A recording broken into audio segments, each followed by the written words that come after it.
हाँ जी, so now today we will going to start with our transversal line. इसमें क्या है, हमारी दो पैरेलल लाइंस होती हैं, उनको एक ट्रांसवर्सल इंटरसेक्ट करता है and you are familiar with this, लेकिन फिर भी हम थोड़ा सा इसको रिवाइज कर लेते हैं। ठीक है बात बेटा। अब सबसे पहले हमारे आते हैं कॉरेस्पॉन्डिंग एंगल्स, या हम वर्टिकली ऑपोजिट कर लेते हैं। तो इसमें वर्टिकली ऑपोजिट कौन से होंगे बेटा? पार्थ, आपको ये फिगर दिख रही है बेटे? Yes ma'am. है ना? तो angle 1, angle 3, yes, vertically opposite, yes. तो हमारे कॉरेस्पॉन्डिंग एंगल्स कौन से हुए बेटा? Angle 1 and angle 3, angle 2 and angle 4। ये हमेशा क्रिस क्रॉस में होते हैं, मतलब ऑपोजिट एंगल्स होते हैं। That is why they are called vertically opposite. Okay बेटा। इसी तरह से angle 5 and angle 7, angle 6 and angle 8। Yes, clear? Now बेटा कॉरेस्पॉन्डिंग एंगल्स कॉरेस्पॉन्डिंग होते हैं बेटा, वन एक बीच में स्किप करके नेक्स्ट एंगल। जैसे आपका एंगल 1 है ना, एंड एंगल 5। और कोई पेयर बताओ बेटा? Angle 2 and angle 6, then 6, 3 and 7, yes 3 and 4 and 7, 8. 4 and 8। Very good. तो ये आपके आ गए corresponding angles. Then you have alternate interior angles. अब ऑल्टरनेट इंटीरियर एंगल्स कौन से होते हैं बेटा? जो क्या बनाते हैं? जेड बनाते हैं। Z. हाँ, वो जेड बनाते हैं। तो जेड मतलब हमारा ये जेड बन गया। Yes, okay. तो ये जेड बना है, तो इसका क्या मतलब है? Angle 4 and angle 6। इसी तरह से angle 3 and angle 5। Then comes exterior angle, alternate exterior, मतलब जो इस जेड के बाहर है। वो कौन से एंगल है बेटा जेड के बाहर? एक तो angle 1, angle 7, yes, angle 2 and और एंगल मैम 4 और 8। 6 हाँ जी, वो इंटीरियर है। ऑल्टरनेट, हाँ इंटीरियर हो गया। ठीक है बेटा, क्लियर है? तो आप इस पे बेस क्वेश्चंस कर सकते हो। यस, लेकिन उससे पहले यस थोड़ी सी मैम। थ्योरी पार्ट है बेटा जो हमें पता होना चाहिए। वो क्या है? पहला आता है एक्सिनोम 6.3। ठीक है बेटा। अब ये जरूरी है, मैं इसीलिए करवा रही हूँ, है तो ये थ्योरी पार्ट क्वेश्चन में नहीं आता है, लेकिन ये आपको रिटन पार्ट के लिए चाहिए होता है बेटा। अब what is this? If a transversal intersects two parallel lines, then each pair of corresponding angles is equal. इसने हमें ये बात कही है कि अगर एक ट्रांसवर्सल इंटरसेक्ट करती है दो पैरेलल लाइंस को, तो हर पेयर ऑफ corresponding angles जो है वो इक्वल होता है। क्लियर बेटा? yes, should I repeat the thing? I am saying if a transversal intersects two parallel lines, then each pair of corresponding angles is equal. Okay बेटा। now comes axionom 6.4। अब ये क्या कह रही है 6.4? 6.4 हमें कह रहा है कि if a transversal intersects two lines such that a pair of corresponding angles is equal, then the two lines are parallel to each other. Okay? इसने यही बात बोली है, लेकिन उल्टा करके बोली है। कैसे बोली है? कि दो लाइंस हैं, उसको एक ट्रांसवर्सल इंटरसेक्ट कर रही है, और ऐसे इंटरसेक्ट कर रही है कि उसके जो ट्रांसवर्सल जो कॉरेस्पॉन्डिंग एंगल्स थे वो इक्वल आ रहे हैं। तो इसका ये मतलब है कि वो जो दोनों लाइंस होंगी ना, वो एक दूसरे से पैरेलल होगी। Okay, this is your axiom. Clear बेटा? ये सिर्फ स्टेटमेंट है, ये आपको रीजन देने के काम आती है। अब नेक्स्ट हमने करना है बेटा हमारी थ्योरम। ये इंपॉर्टेंट है, इसको ध्यान से करना है हमें। What are theorem state? सबसे पहले थ्योरम है हमारी, एक हमने पहले की थी, एक हम आज इस क्लास में कर रहे हैं। And theorem 6.2, what it is like स्टेटिंग। सबसे पहले हम इसकी स्टेटमेंट को समझते हैं। इफ अ ट्रांसवर्सल इंटरसेक्ट्स, एक सेकेंड बेटा जी,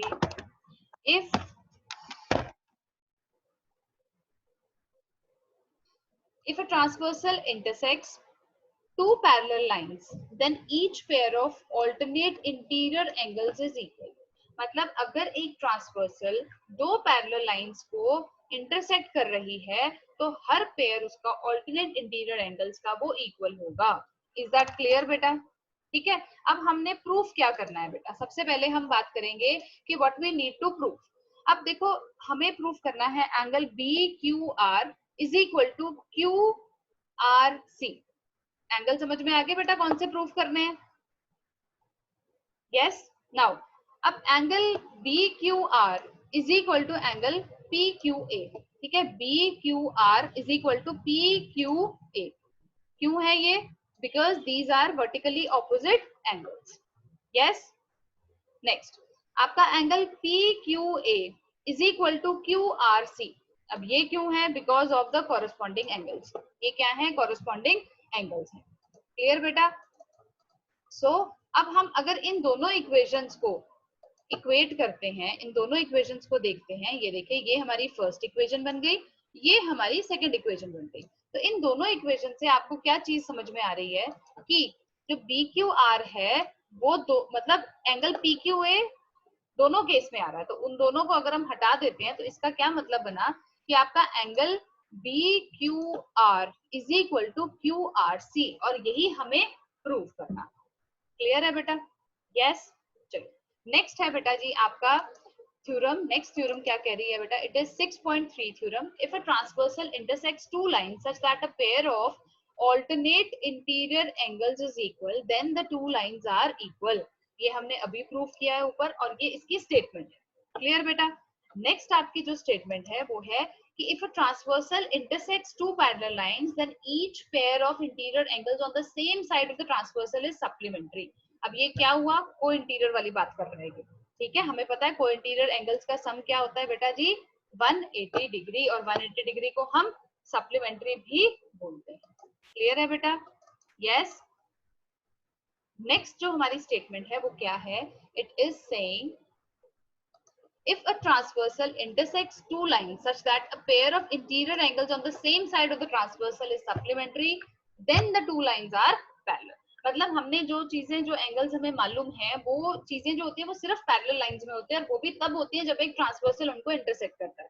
You have alternate interior angles का पेयर होता है, you have corresponding angles, you have co-interior angles, you have vertically opposite angles, you have alternate exterior angles.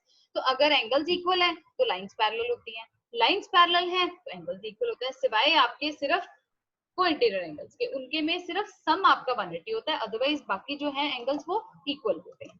Clear है बेटा? अब बेटा नेक्स्ट जो स्टेटमेंट है, lines which are parallel to the same line are parallel to each other. जो lines अलग अलग parallel होती हैं किसी और सेम लाइन के, तो वो आपस में भी पैरेलल हो जाती है। जैसे अगर AB जो है वो CD के पैरेलल है और CD EF के पैरेलल है, तो AB EF के पैरेलल हो जाएगी। ठीक है बेटा? Now we are going to start with our next exercise which is 6.2. लेकिन उसको करने से पहले obviously I would want that you should do examples. Now first हमारा जो इस exercise का first example है, वैसे वो chapter का example number 4 है। So now we are going to start with that. Now in the given figure, if PQ is parallel to RS, an angle MXQ is equal to 135 degrees and angle MYR is equal to 40 degrees, then you have to find XMY. Okay, अब इस question में बेटा हमें एक construction करनी होती है। ठीक है, we are going to do a construction.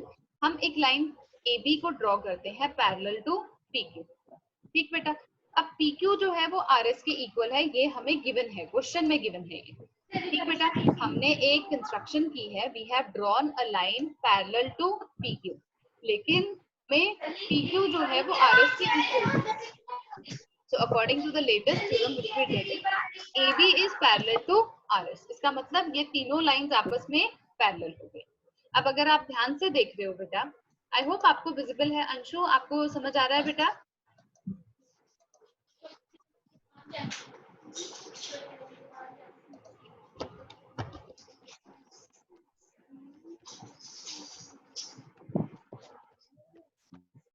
Yes. चलो, सो अब एंगल QXM प्लस XMB, ठीक है, इज इक्वल टू 180 डिग्री। मैं आपको एक मिनट शो कर देती हूँ कौन से एंगल्स मैं बता रही हूँ। एक तो मैंने बताया QXM मतलब ये वाला एंगल एंड ये वाला एंगल, क्योंकि अभी हम क्या कर रहे हैं, PQ और AB को हमने ले लिया, तो ये कौन से एंगल्स बन गए बेटा? को इंटीरियर एंगल्स बन गए, तो इनका सम क्या होता है? 180 डिग्री। Yes, clear? सो आपका QXM plus XMB is equal to 180 degree, ये आ गया हमारा। सो इससे हमने XMB कैलकुलेट कर लिया 45 डिग्री। अब देखो XMY जो है वो टोटल ये बड़े वाला एंगल है। ठीक है, अगर आप देख रहे हो ये टोटल एंगल है, अभी हमने हाफ निकालना है, अब हमने ये भी निकालना है। तो अगर आप देखो ये वाली लाइन और ये वाली लाइन पैरेलल है, तो पार्थ बेटा बी एम वाई और एम वाई आर में कोई कनेक्शन है? मैं ब्लू लाइन से उसको मार्क कर रही हूँ, मुझे बताओ इसमें और इसमें कोई कनेक्शन है बेटा? किस तरह के एंगल्स बन रहे हैं ये? मैम कोई अल्टरनेट इंटीरियर। यस अंशु बेटा, अगर ऑल्टरनेट इंटीरियर हो तो वो एंगल्स क्या आपस में इक्वल होते हैं? यस बेटा, yes ma'am. yes, so they are equal in value, so that means ये वाला एंगल 40 आ गया, so that means angle BMY is equal to angle YMR is equal to 40. तो अब हम XMY निकाल सकते हैं, we can add up XMB plus BMY. Is that clear? I hope it is getting clear. So XMY जो है that is equal to angle XMB plus angle BMY. So 40 plus 45 it gives us the sum of 85. So हमारा angle XMY जो है वो कितना आ गया? 85 degrees. I hope this is clear. Yes. Now the next example. अब बेटा जी next example है, if a transversal intersects two lines such that the bisectors of a pair of corresponding angles are parallel, then prove that the two lines are also parallel. ठीक है, clear? अब हमने prove क्या करना है? PQ is parallel to RS. Okay, देखो बेटा अब इसमें इन्होंने हमें एक बात बताई है कि जो BE है, BE जो है that is a bisector of angle ABQ. ठीक बेटा, नेक्स्ट इन्होंने हमें बता दिया कि CG जो है वो बाइसेक्टर है BCS का. इसका सीधी सीधी मतलब बना कि angle ABE is equal to half of angle ABQ. Similarly angle BCG is equal to half of angle BCS. अब हमें ये पता है कि जो आपका BE था वो पैरेलल था CG के, तो इसका मतलब क्या बना कि angle ABE is equal to angle BCG, corresponding angle theorem आ गई. तो इसका मतलब क्या हुआ कि ये दोनों एंगल्स जो हैं वो बराबर आ गए. ठीक है, अब आप ये देखो ना, एक सेकेंड, ये देखो ये जो एंगल ABE है, ABE किसके इक्वल है? हाफ ABQ के. BCG किसके इक्वल है? हाफ BCS के. अब ये दोनों इक्वल हो गए, ये और ये, मतलब आपने हमने ये बताया ना कि जो बाइसेक्टर्स हैं angle ABE is equal to BCG. ठीक है बेटा, ये दोनों इक्वल हो गए, तो इसका मतलब अगर ये दोनों इक्वल हैं तो सीधी सीधी बात है आपका half of ABQ is equal to half of BCS. तो अब इस केस में जो ये हाफ है it will be cancelled out. Yes, तो ये वाले एंगल्स क्या आ गए? इक्वल आ गए. यस, तो इसका ये मतलब है कॉरेस्पॉन्डिंग जो आपकी कन्वर्स ऑफ कॉरेस्पॉन्डिंग एंगल सिनोम है उसके हिसाब से आपका PQ becomes parallel to RS. Now the next question. In the given figure, AB जो है it is said to be parallel to CD, okay, and CD is parallel to EF. Along with that, what they have given, देखो बेटा पहले उन्होंने हमें statement दी कि AB जो है वो CD के इक्वल है, CD जो है वो EF के इक्वल है, और EA is parallel to AB, sorry perpendicular to AB. Angle BEF is equal to 55 and you have to find X, Y, Z. Okay ji, figure आपको क्लियर है? ये फिगर गिवन है हमें. अब इसमें क्या है, देखो जो चीजें गिवन है वो मैंने एक साइड पे नोट डाउन कर ली है. AB is parallel to CD, CD is parallel to EF, तो इसका मतलब AB is also parallel to EF. Clear? साथ में हमें उन्होंने कुछ एंगल्स दे दिए. अब देखो what we need to do, we need to find out X, Y, Z. सबसे पहले हम Y, यहाँ से देखो इधर Y और ये 55 इसको ऐड कर देंगे. क्यों? ये क्या बन गए? को इंटीरियर एंगल बन गए, क्योंकि हमारा जो CD है that is parallel to EF. ठीक हो गया, तो इससे हमारे Y की जो वैल्यू है वो आ गई. तो we have calculated Y. Clear बेटा? Y की वैल्यू आप 180 में से 55 को अगर सब्ट्रैक्ट कर देते हैं तो you will be getting the value of Y. अब नाउ पार्थ बेटा X और Y के बीच में क्या रिलेशनशिप है? How they are interrelated? ये X और ये Y, ये दोनों पैरेलल. हाँ जी, लीनियर पेयर. नहीं बेटा, कैसे? लीनियर पेयर तो होता है एक ही लाइन पे होने चाहिए ना, ये तो अलग अलग लाइंस पे हैं. ये कौन से बने? एक बीच में हमने स्किप कर दिया है, तो कौन से एंगल्स बने? कॉरेस्पॉन्डिंग. हाँ जी, कॉरेस्पॉन्डिंग. तो इसका मतलब आपका X plus X is equal to Y, तो इसका मतलब वो भी 125 आ गया. अब यहाँ पे अगर आप देखो ये वाला एंगल, आई एम सॉरी, ये वाला एंगल और ये वाला टोटल, ये दोनों क्या बनाएंगे, को इंटीरियर एंगल्स बनाएंगे। मैं एक बार दोबारा से दिखा देती हूँ। देखो बेटा, अब ए बी जो है वो ई एफ के पैरेलल है, ठीक बेटा, ओके। ये देखो, तो Yes, ये ma'am. वाला एंगल और ये वाला एंगल टोटल, इन दोनों का सम क्या होगा, 180। यस, ये हमें 90 गिवन है, ये 55 है, z आ जाएगा। Yes, so EAB plus angle FEA is equal to 180 degree. So 90 plus Z plus 55 is equal to 180. तो आपका आंसर क्या आ गया, Z is equal to 35. So what we got our answers as X and Y की value तो same आ रही है, that is coming out to be 125, and Z की value जो है वो आ रही है 35. I hope that is clear. Clear हुआ बेटा? Yes, ma'am. Okay, चलो फिर now we are going to start with the exercise. Now we are going to start exercise 6.2. Okay बेटा, I think समझ में आ गया अंशु बेटा, I hope it's clear with you. Yes, चलो now the figure has been given. You have to find the values of x and y and then show that कि AB जो है ना वो CD के बराबर पैरेलल है, सॉरी बराबर नहीं पैरेलल ठीक है। सबसे पहले हमारी जो फिगर है वो हम अच्छे से स्कैन कर लेते हैं। हमें ये प्रूव करना है कि जो AB है ना that is parallel to CD।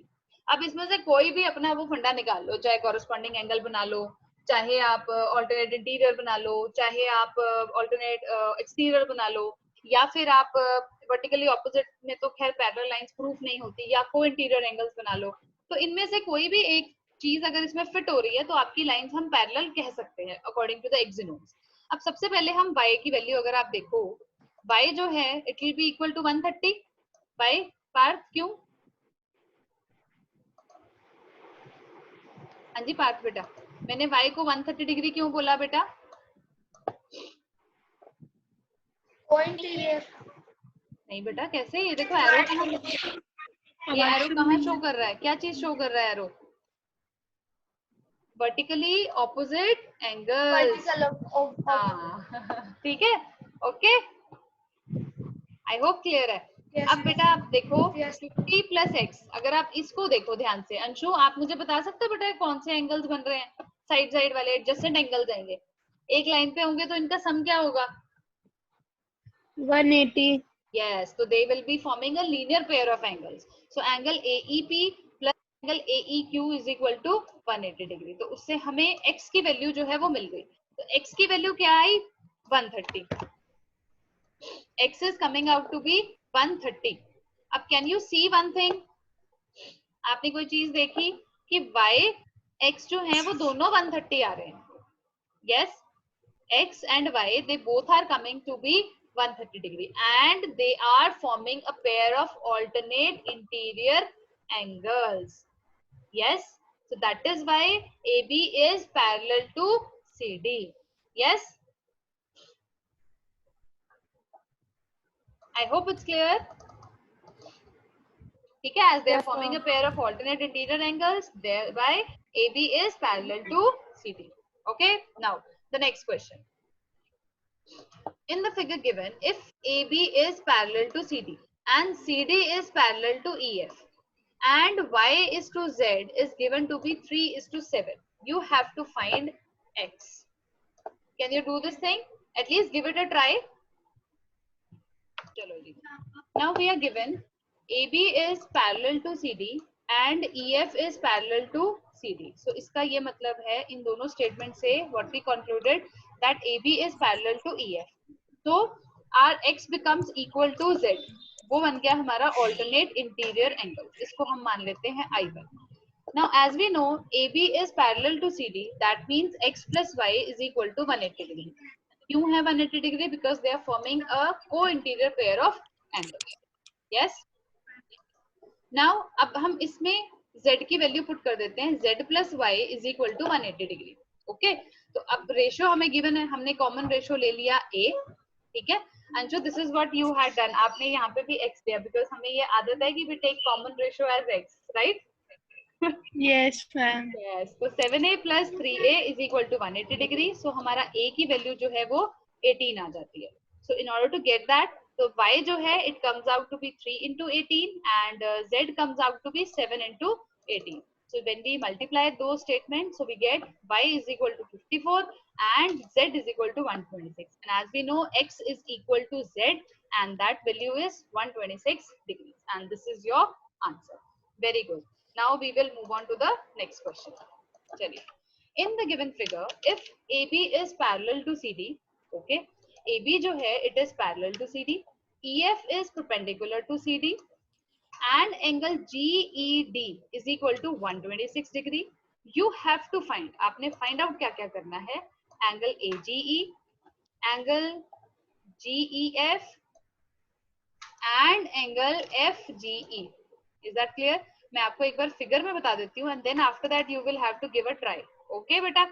चलिए, आपने find out क्या करना है, AGE, that means this वाला angle. Okay? इसमें हम टिक करते हैं. Then GEF, मतलब ये अंदर वाला angle. Then FGE, that means this angle. Okay? Yes? Now will you calculate? Give it a try. Okay, beta? Now we are given AB is parallel to CD. तो angle आपका GED वो 126 बन जाता है, ये हमें गिवन है. EF जो है वो पैरेलल परपेंडिकुलर गिवन है CD के. सो हमारा जो एंगल GED है that will be equal to AGE because they are forming an alternate interior pair of angles. Okay बेटा, so एक एंगल की वैल्यू हमने कैलकुलेट कर ली है. Now we will look forward for the next values. Now बेटा, अब अगर हम एंगल GED को ब्रेक डाउन करते हैं तो हमें वो दो एंगल्स का सम मिल रहा है. वो क्या है दो angles, angle GEF plus angle FED is equal to GED. अब इसमें से we are given two angles because जो आपका EF है that is perpendicular to CD. So that means angle FED जो है वो क्या बन गया 90 degree. So by this equation we can calculate angle GEF which is equal to 36 degrees. Now we will come on to the third angle which we have to calculate, which is angle FGE, and that is FGE plus angle GED is equal to 180 degrees, and this is because they are forming co-interior pair of angles, and as we know sum of the co-interior pair of angles is 180 degrees. So by this we get on the value of angle FGE is equal to 54. I hope this question is very much clear. Now we will move on to the next question.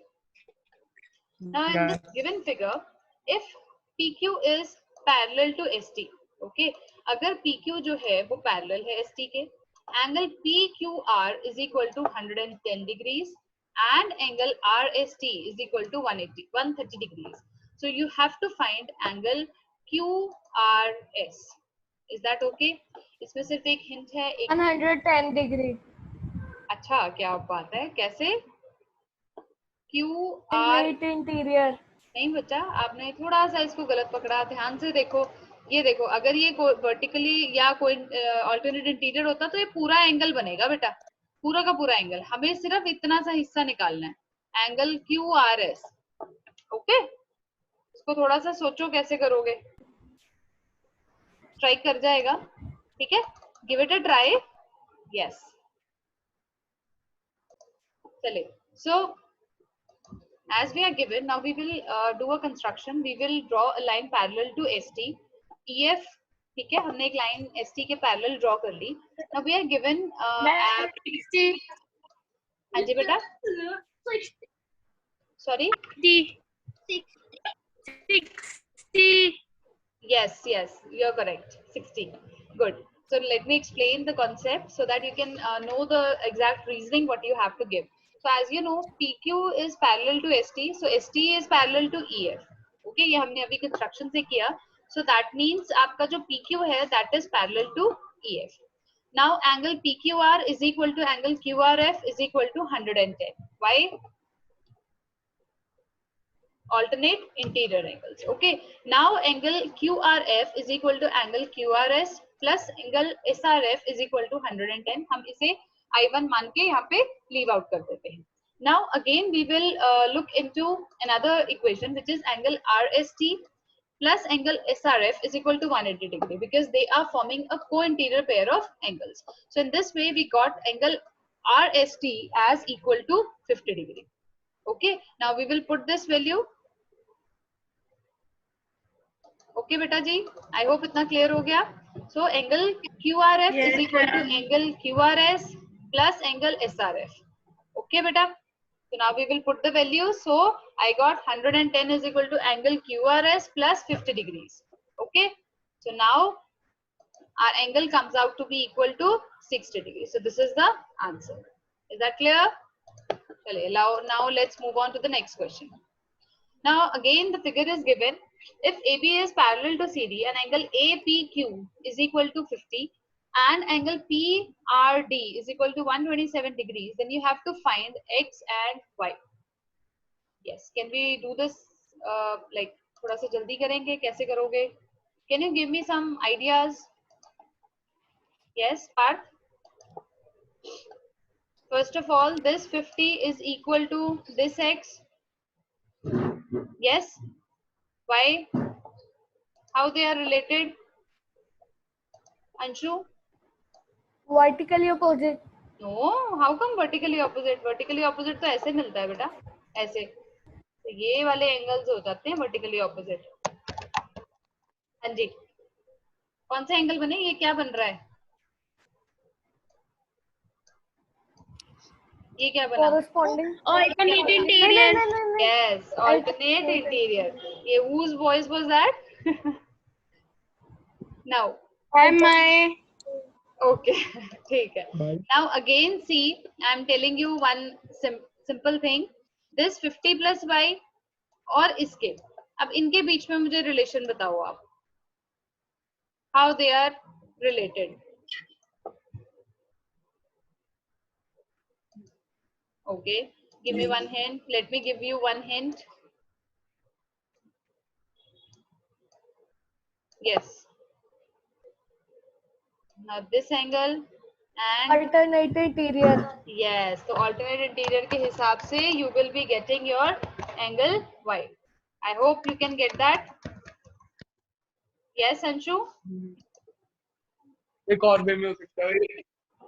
Ma'am, it can be from.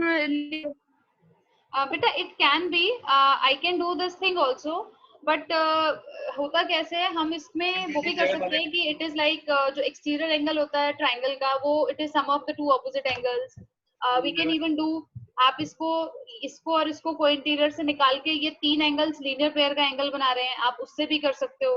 या फिर आप इस वाले angle को इस वाले angle से linear pair बना के सम एंगल प्रॉपर्टी से भी सॉल्व कर सकते हो.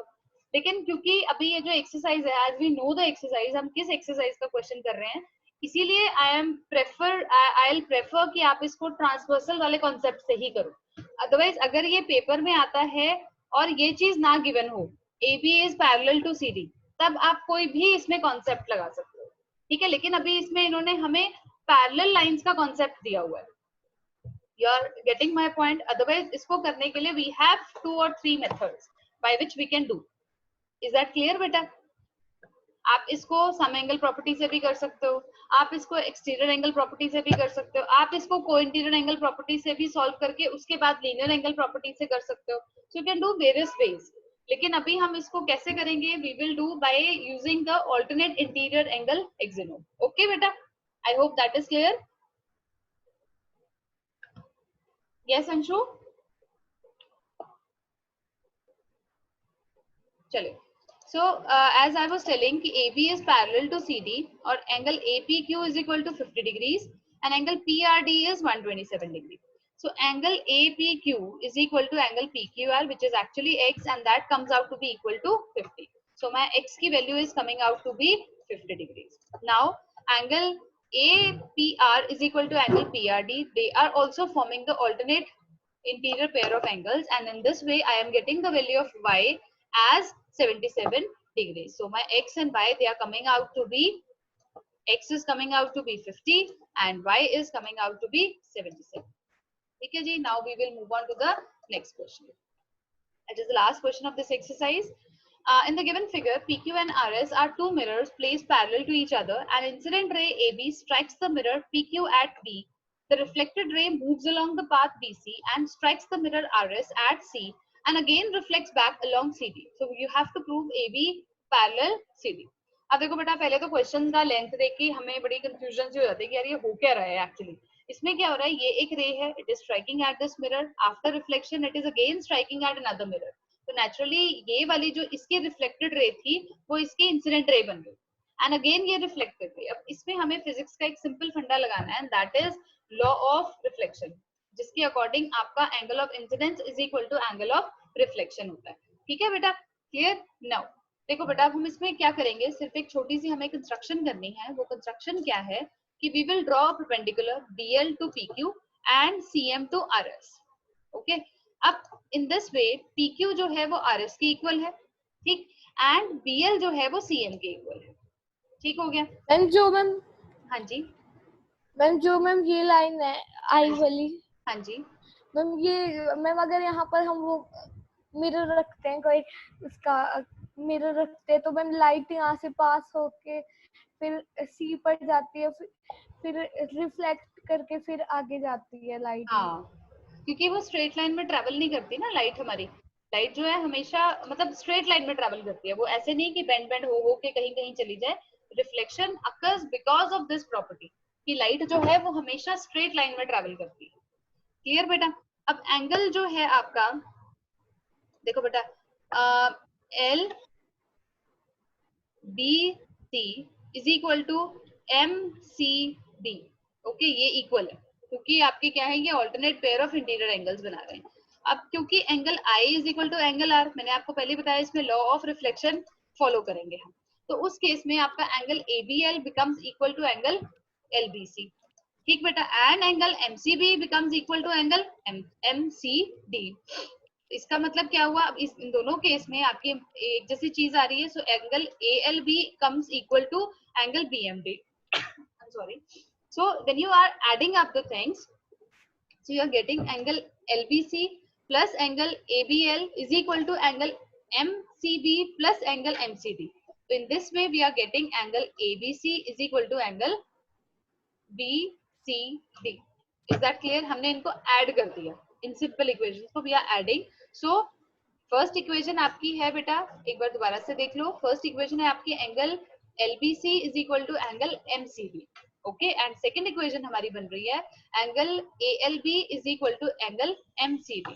तो जब आप इनको एड अप कर रहे हो तो you are getting this equation.